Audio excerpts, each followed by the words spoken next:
Well, hey fans, welcome to the second annual JanuScary special. I'm very happy to be doing this again with you guys this year.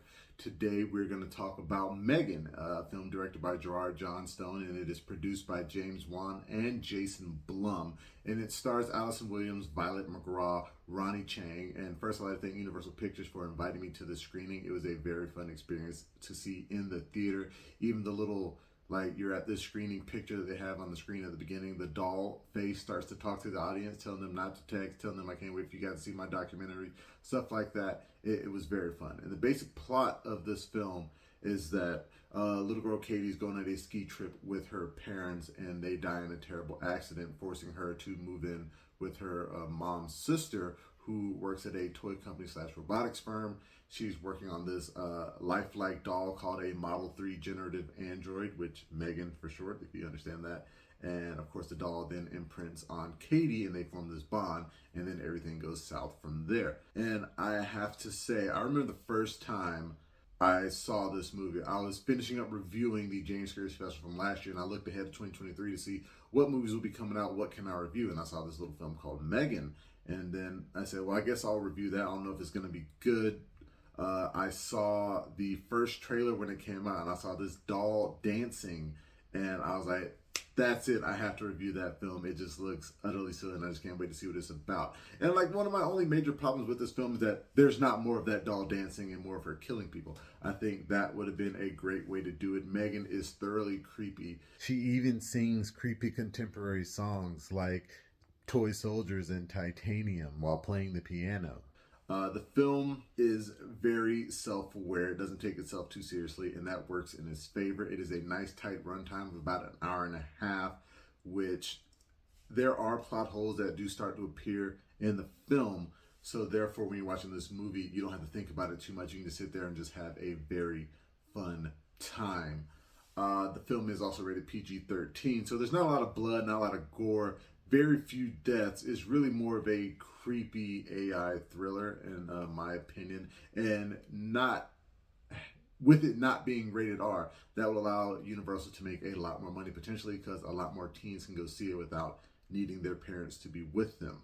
And there are homages to other horror films. There is a small nod to The Shining at the beginning, but the clearest homage is to the Child's Play franchise. M3GAN is very much like the good guy doll Chucky.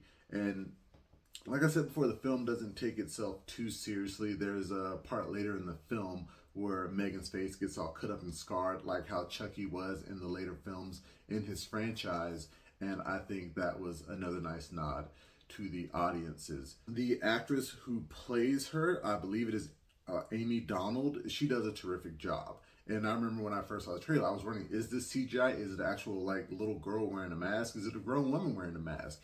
And the way she moves and contorts herself, that you can tell, she's pretty much doll-like throughout the film. There's a certain point in the film where she gets water splashed on her, and her movements become more erratic. And that is the James Wan influence, very similar to his Conjuring universe, with how those demons move. And I like that they threw that in there.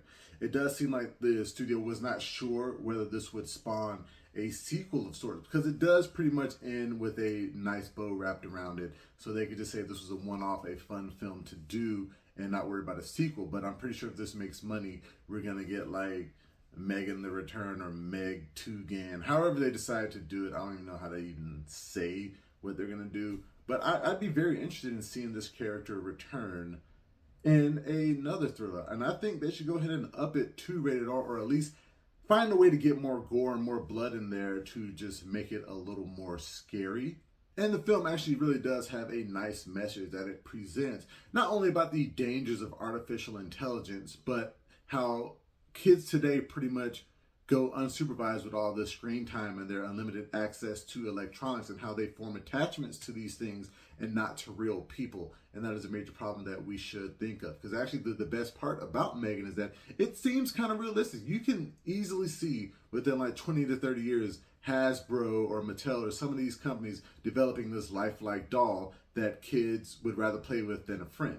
So in terms of a score, I think I'm gonna have to give M3GAN a decent 7.9 out of 10. Like I said, it was a fun time at the theater, but nothing too reinventive. And on an ending note that's sort of comical to me, Molly Raspberry, who's in my one of my film critics associations, she posted this tweet online about like sex dolls. And while watching this movie, the only thing I think about is there is no way a toy company sees this realistic doll and decides not to make an adult sex doll version of it. That would make them trillions of dollars. And that's just something I thought about as quite silly. But yeah, I mean, why not?